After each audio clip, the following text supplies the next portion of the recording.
Alors, chers amis, j'avais une introduction que je change un peu avec le culte de ce matin.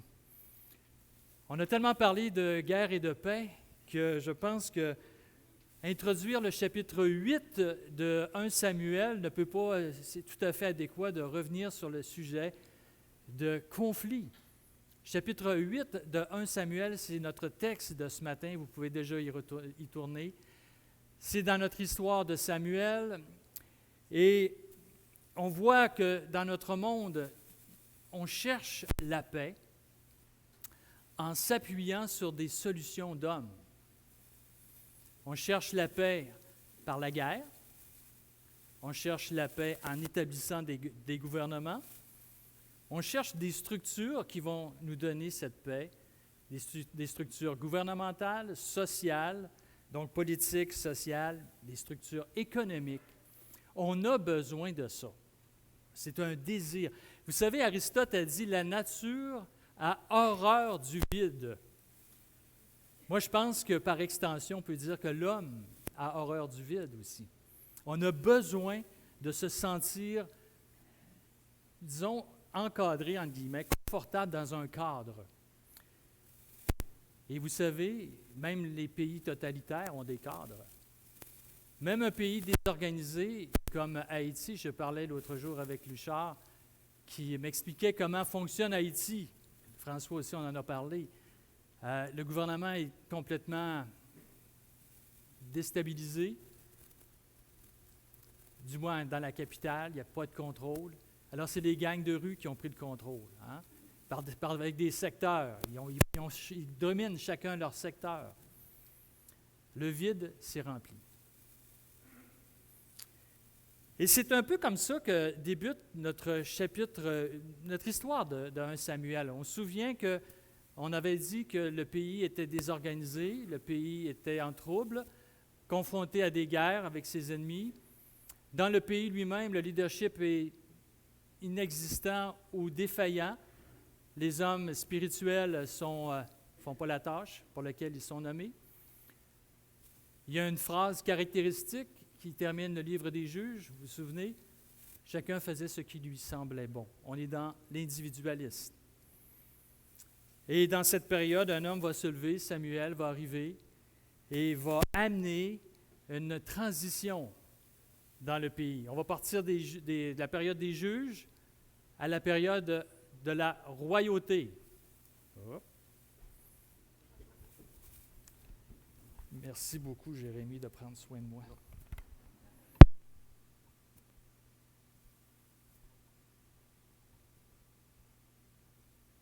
3, 4, ça va.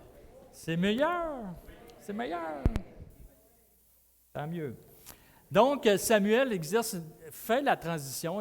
C'est comme un pont entre la période des juges et la royauté, la période monarchique d'Israël. Samuel sera le dernier juge. Il sera celui aussi qui va établir sur le trône Saül et David. Donc, on voit très bien qu'il est une espèce de transition.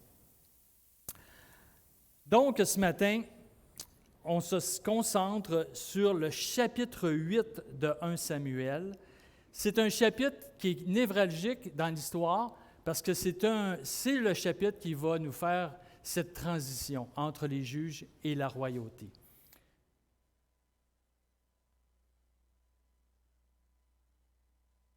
Partir ça et vous allez voir le titre d'aujourd'hui, la demande d'un roi. Premièrement, les raisons pour lesquelles il demande un roi, le peuple demande un roi. Et je vous invite donc dans le chapitre 8, on va lire les premiers versets. Lorsque Samuel devint vieux, il établit ses fils juges sur Israël. Son fils premier-né se nommait Joël et le second Abijah. Ils étaient juges à Beersheba. Les fils de Samuel ne marchèrent point sur ses traces. Ils se livraient à la cupidité, recevaient des présents et violaient la justice. Verset 4. Tous les anciens d'Israël s'assemblèrent et vinrent auprès de Samuel à Rama. Ils lui dirent, « Voici, tu es vieux et tes fils ne marchent point sur tes traces. Maintenant, établis sur nous un roi pour nous juger, comme il y en a chez toutes les nations. On s'était arrêté la dernière fois sur le même chapitre, donc je reprends un peu le même thème pour débuter, les raisons pour lesquelles on demande un roi. Premièrement, l'âge avancé de Samuel et le comportement de ses fils. On avait déboulonné ces fausses vérités très rapidement la dernière fois. Premièrement, les juges ne sont pas nommés en fonction de la lignée. Le père n'a pas besoin de nommer ses fils. On voit ça dans le livre des juges. Les juges arrivent selon les besoins que le peuple vit, nommés par Dieu, par l'Éternel. Gédéon, de la tribu de Manassé, va délivrer le peuple. Samson, une autre tribu, celle de Dan, va faire la même chose. Deuxièmement, Samuel peut bien être âgé. Il aura encore plusieurs années de service auprès du peuple. On peut même dire que les années qui vont suivre le chapitre 8 sont plus déterminantes, sont plus importantes pour Samuel que les nombreuses années avant ce chapitre.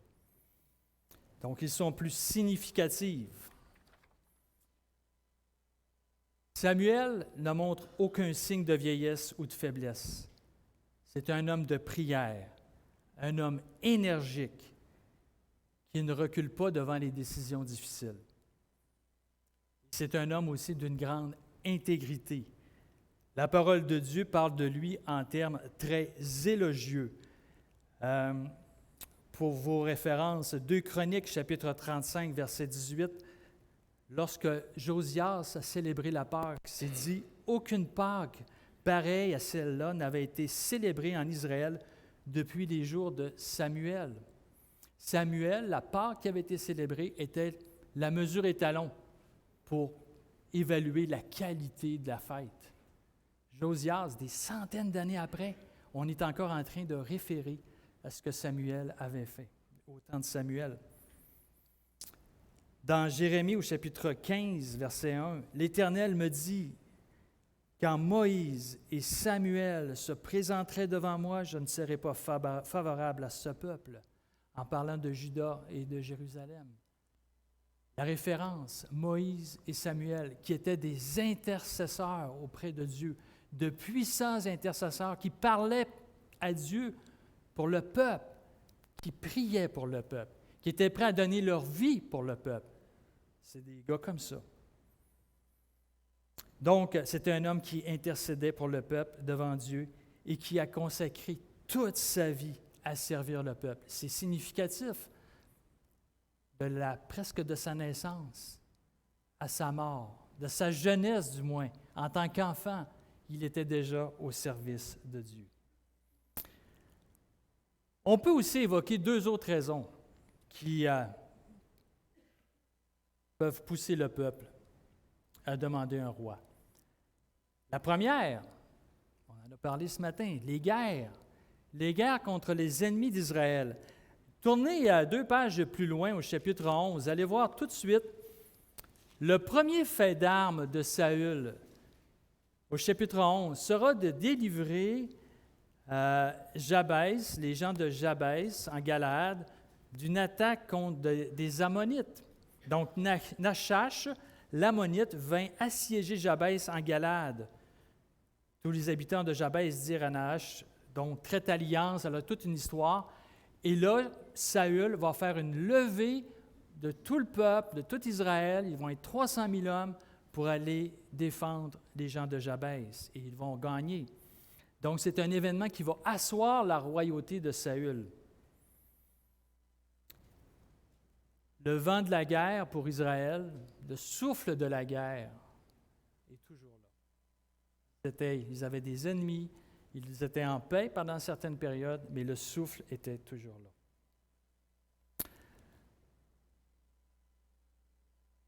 Deuxième raison, la parole de Dieu elle-même. Tournez avec moi dans le livre de Deutéronome au chapitre 17. On va lire les premiers versets. les versets à partir du verset, chapitre 17, à partir du verset 14.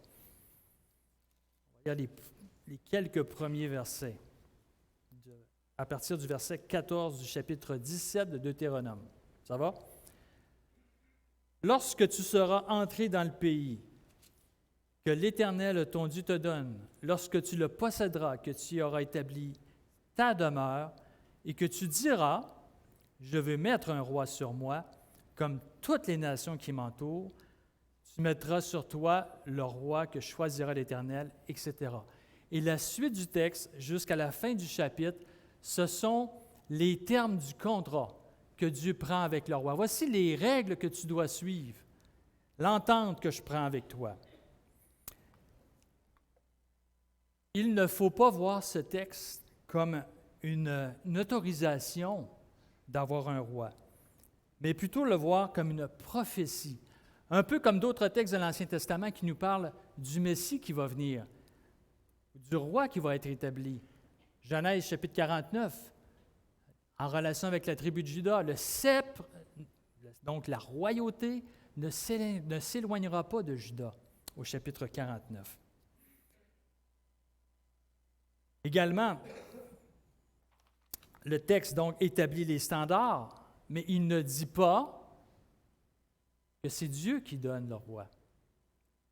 Je reprends à l'écran, vous allez voir. Lorsque tu seras entré dans le pays que l'Éternel, ton Dieu, te donne, lorsque tu le posséderas et que tu auras établi ta demeure, ça ne dit pas « je vais t'établir un roi ». Tu diras et que tu diras « je veux mettre un roi sur moi ». Et j'ai mis entre parenthèses soulignées un roi pour me diriger, parce que c'est ça que ça veut dire, un roi sur moi, l'autorité sur moi. Donc ça veut dire que je te donne le droit de me diriger, de me contrôler. C'est ça que l'expression veut dire ça, un roi sur moi pour me diriger. Donc, le roi nous rappelle que dans les deux textes, la motivation du peuple est d'avoir un roi qui les gouverne comme les autres nations. Ils veulent s'identifier aux autres. Les Israélites ne peuvent pas imiter les autres nations en ce qui concerne les idoles. Ils ont l'obligation, évidemment, même s'ils le font, ils savent qu'ils ne peuvent pas le faire. Ils le font en désobéissance. Donc, ils ne peuvent pas imiter les autres nations par les idoles. Ils veulent maintenant les imiter en ayant un roi, établir un roi sur eux. Ce qu'ils n'ont pas compris, par contre, c'est que leur désir d'avoir un roi, c'est de l'idolâtrie. Chaque fois qu'on place quelqu'un en autorité, ou peu importe, devant Dieu, en avant de Dieu, plus important que Dieu, ça devient une idole. Ça peut être une personne, ça peut être évidemment n'importe quoi d'autre, un objet, un travail, conjoint, n'importe qui, un enfant.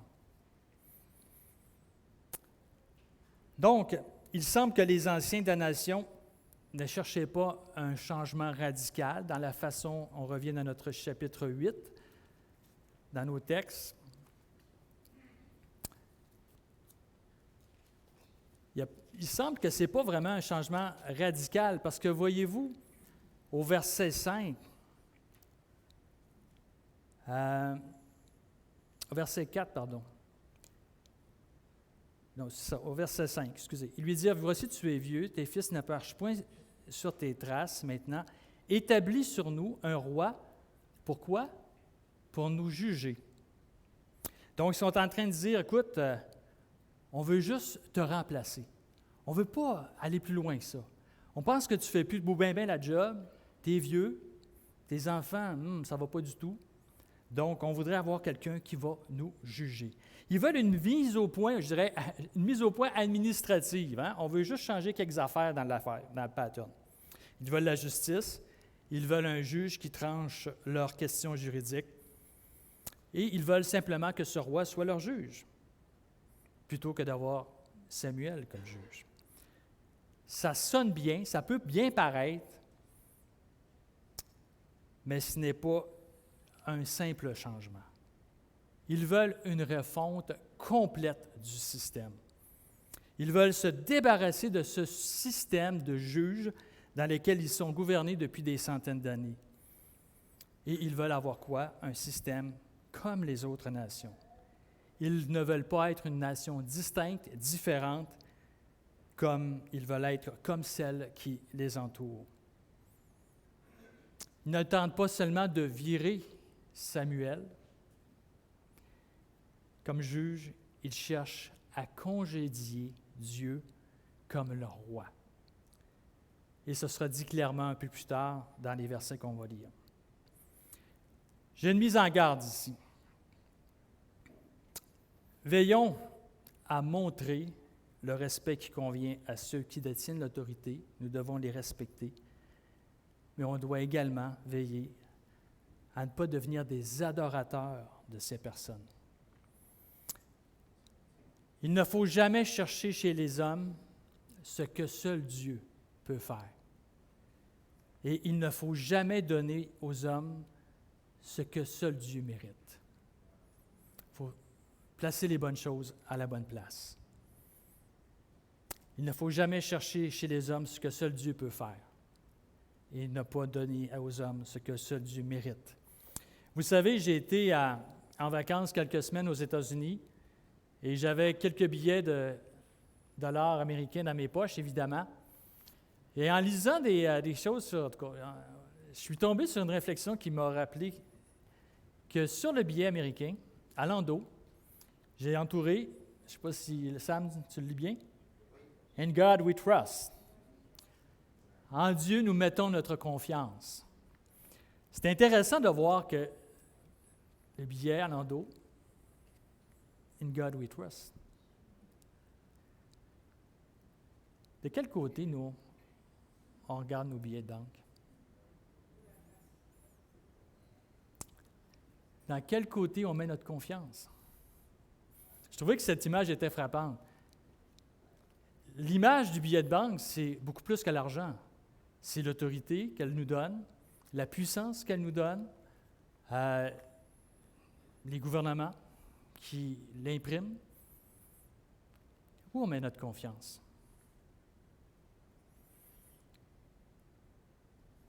Quel côté? En Dieu ou dans les hommes?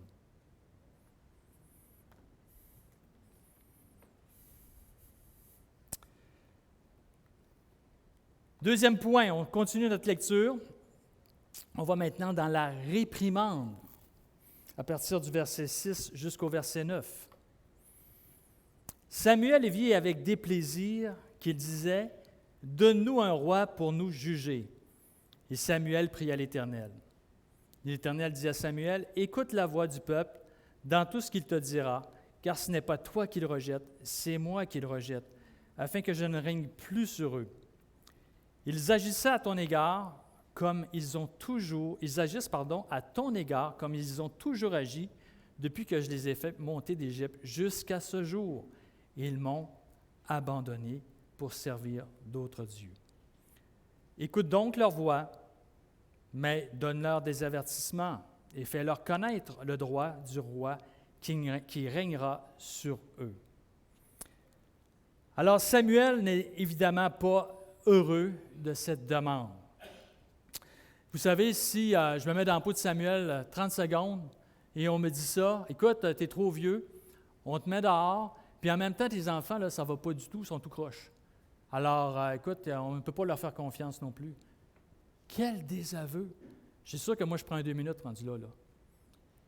Puis j'ai bien beau avoir une bonne attitude, c'est sûr que je vais avoir beaucoup de difficultés à me ressaisir. Et je n'ai pas une très bonne attitude souvent, donc ça ne serait pas beau, mais c'est ça l'idée. Mais ce n'est pas ça que fait Samuel. C'est vrai qu'il cherche à son remplaçant, Mais je ne pense pas que Samuel répond de façon personnelle à cette demande. Il ne réagit pas personnellement à cette demande. C'est intéressant, il ne répond pas sur la défensive, il ne se met pas en colère. Vous savez, j'aurais probablement, on connaît d'autres passages de la Bible, hein, veux-tu qu'on fasse descendre Jean, veux-tu qu'on fasse descendre le feu du ciel pour les mettre, les disperser, les mettre hors de, les détruire? Non, c'est pas ça qu'il agit, c'est pas du tout de cette façon-là qu'il agit. Il va voir son Dieu. Pourtant, il est frappé, découragé par cette demande.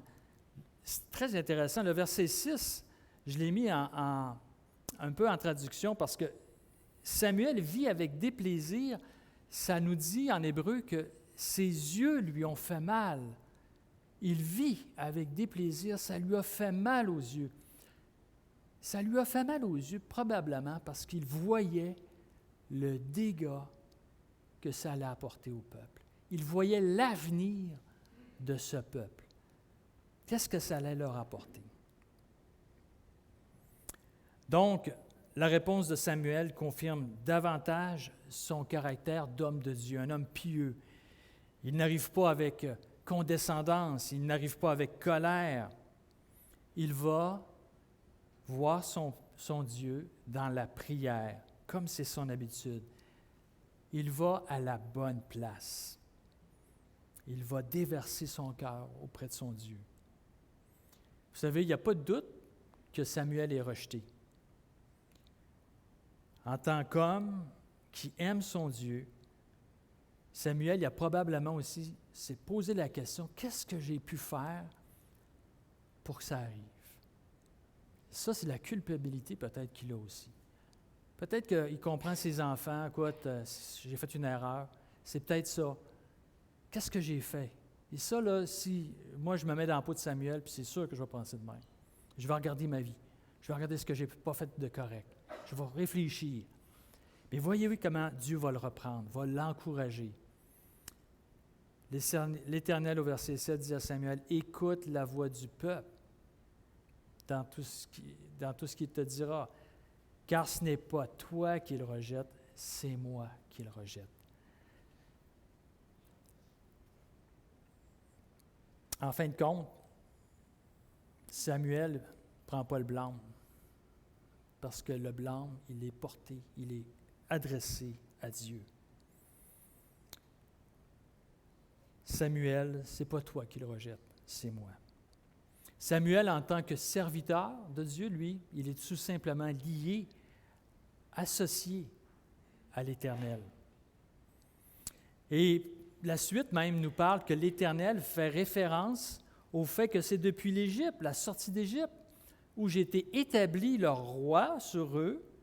Et si on retrouve ça dans l'Évangile, dans l'Exode au chapitre 15, le poème de Moïse, à la fin de ces versets, vers le verset 18, ça dit « Tu les amèneras et tu les établiras ». Alors c'est Moïse qui parle d'une façon poétique. « Tu les amèneras et tu les établiras sur la montagne de ton héritage, au lieu que tu as préparé pour ta demeure, ô Éternel, au sanctuaire, Seigneur, que tes mains ont fondé.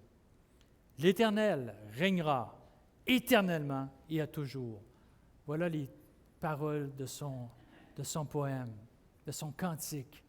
L'Éternel régnera éternellement et à toujours. Depuis la sortie d'Égypte, l'Éternel est le roi. Un roi abandonné, un roi rejeté. Et donc, il va lui dire, écoute, ça veut dire accepte cette décision-là. Accepte ce qu'ils te disent. Ne le prends pas personnellement.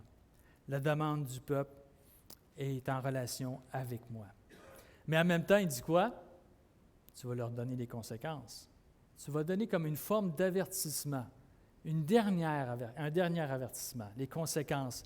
On va lire maintenant versets 10 à 18.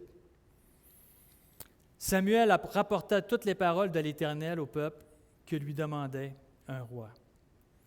Il dit, voici quel sera le droit du roi qui régnera sur vous. Il prendra vos fils et il les mettra sur ses chars et parmi ses cavaliers, afin qu'ils courent devant son char. Il s'en fera des chefs de 1000 et des chefs de 50. Il les emploiera à labourer ses terres, à récolter ses moissons, à fabriquer ses armes et l'attirail de ses chars. Il prendra vos filles pour s'en faire des parfumeuses, des cuisinières et des boulangères. Il prendra la meilleure partie de vos champs, de vos vignes et de vos oliviers, et il la donnera à ses serviteurs. Il prendra la dîme du produit de vos semences et de vos vignes, et la donnera à ses serviteurs. Il prendra vos serviteurs et vos servantes, vos meilleurs bœufs et vos ânes, et s'en servira pour ses travaux.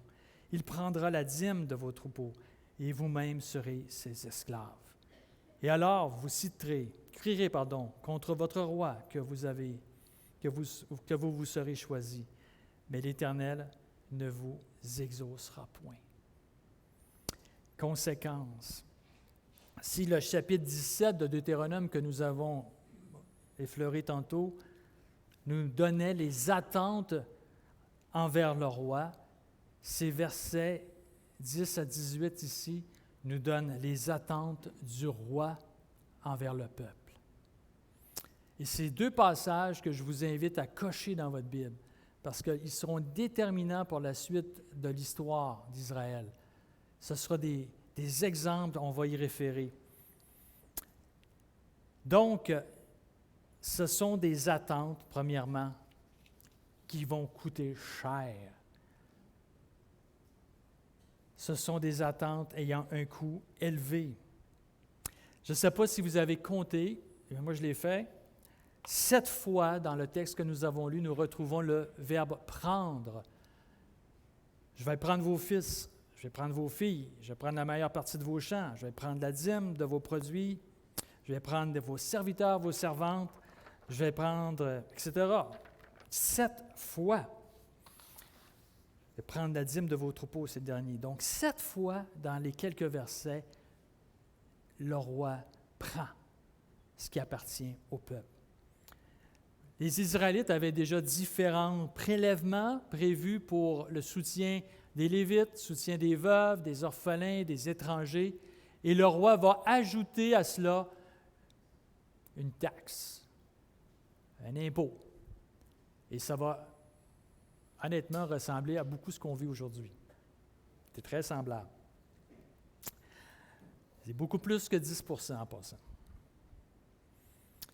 Je trouve que ces versets qu'on vient de lire illustrent admirablement bien l'impact du péché.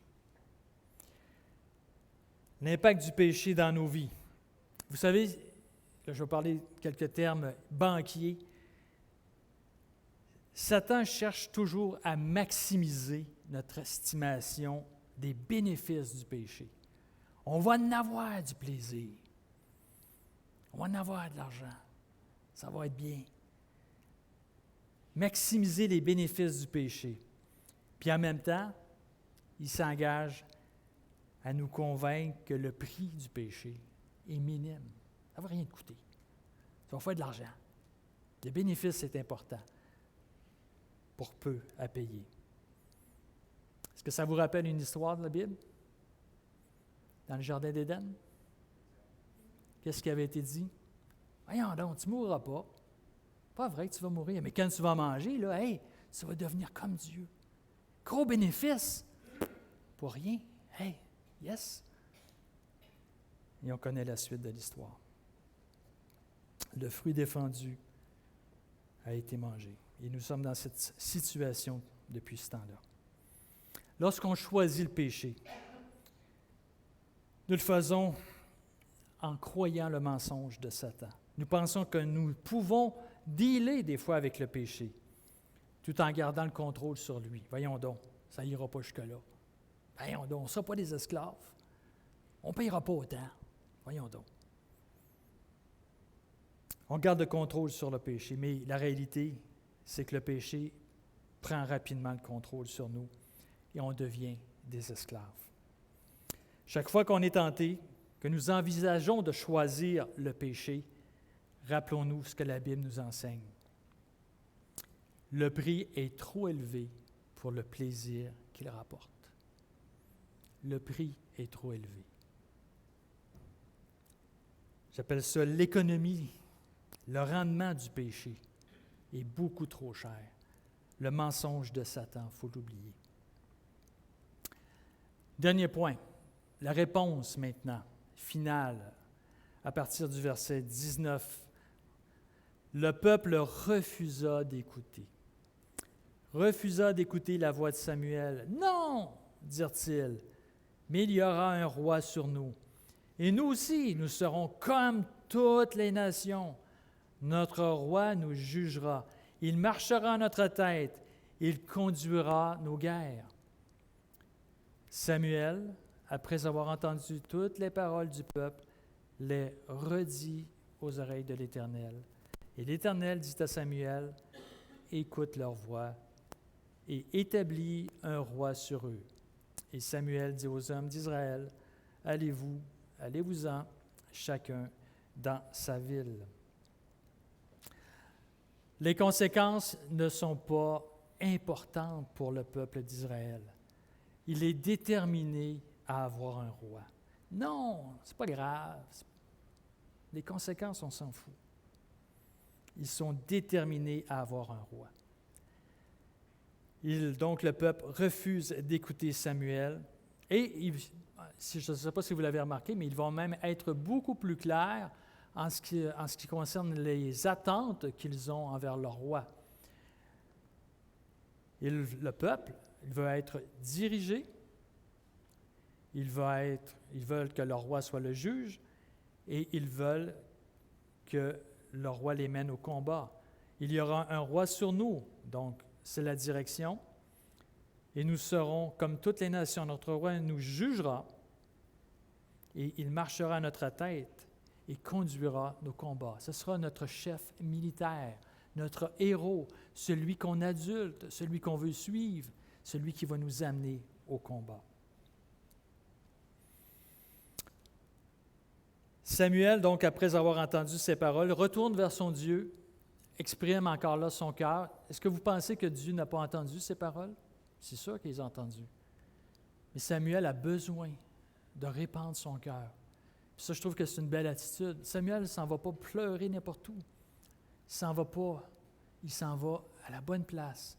Il va déposer son fardeau auprès de celui qui l'accueille, qui est prêt à prendre sa douleur et l'accompagner dans le reste du combat qu'il va livrer. Parce qu'il y aura un combat. Samuel, toute sa vie, va continuer à intercéder pour le peuple. Il va faire des choses pour le peuple qui sont juste parce que Dieu lui demande de les faire. Et on va les voir plus tard. Donc, ça se termine avec le fait que Dieu accepte la demande de son peuple. On termine. Notre texte d'aujourd'hui a mis l'accent sur les conséquences de nos choix. Plus précisément, évidemment, celles du péché. Les décisions que nous prenons et ce que nous demandons à Dieu entraînent des conséquences éternelles. Les choix que nous faisons pour Dieu ou contre Dieu ont des conséquences. Et cet exemple est assez frappant parce qu'elle nous rappelle aussi que Dieu peut nous donner quelque chose qui n'est pas selon sa volonté, seulement parce qu'on l'a demandé. C'est ça qu'il fait. Ils m'ont rejeté. Est-ce que c'est sa volonté? Non. Mais il leur donne. Pour qu'ils apprennent, c'est sûr, mais aussi pour que sa volonté ultime soit accomplie. Le choix d'avoir un roi était contre la volonté de Dieu. Les conséquences ont été annoncées, mais le peuple a décidé de ne pas écouter la voix de l'Éternel.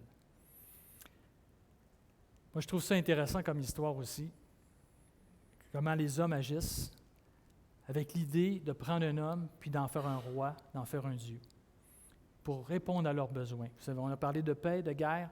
Comment on peut répondre à ça? Ce qu'on essaie de faire aujourd'hui, c'est d'élever des hommes pour trouver des solutions. Quelle est la façon de Dieu? C'est de prendre un Dieu et le faire homme. Il a pris son propre Fils et il est devenu un homme pour nous sauver de nos péchés. Il est venu sur terre accomplir la mission que son Père lui avait demandée. Il est venu sur terre pour nous sauver et pour régner dans nos cœurs. Quel contraste! Quel contraste de la façon comment Dieu agit envers nous. Et ce roi qu'il est venu nous donner, eh bien les amis, c'est le Seigneur Jésus. On va souligner sa venue dans quelques semaines, mais rappelons-nous que la raison de cette saison, c'est une expression anglophone, c'est la venue d'un sauveur, d'un roi qui va régner. Il veut régner où? Dans nos cœurs. Il veut régner dans nos cœurs. Et c'est pour ça maintenant qu'on va chanter. Je vais prier et j'invite le groupe musical à venir interpréter un dernier chant, le roi de nos cœurs. On va prier ensemble. Seigneur, merci pour ce texte qui nous rappelle comment nous sommes face à des choix des fois difficiles dans nos vies, mais qui ont une portée éternelle, et en relation particulièrement avec la tentation du péché. Alors, merci notre Dieu que la réponse ne se trouve pas dans l'homme, mais elle se trouve en toi, et elle se trouve dans la réconciliation que tu nous donnes avec le Fils de Dieu, le Seigneur Jésus, qui est venu sur terre établir sa royauté sur un monde visible et invisible, mais dans nos cœurs principalement. Il veut régner dans nos cœurs. Nous voulons, notre Dieu, se soumettre à cette seigneurie humblement.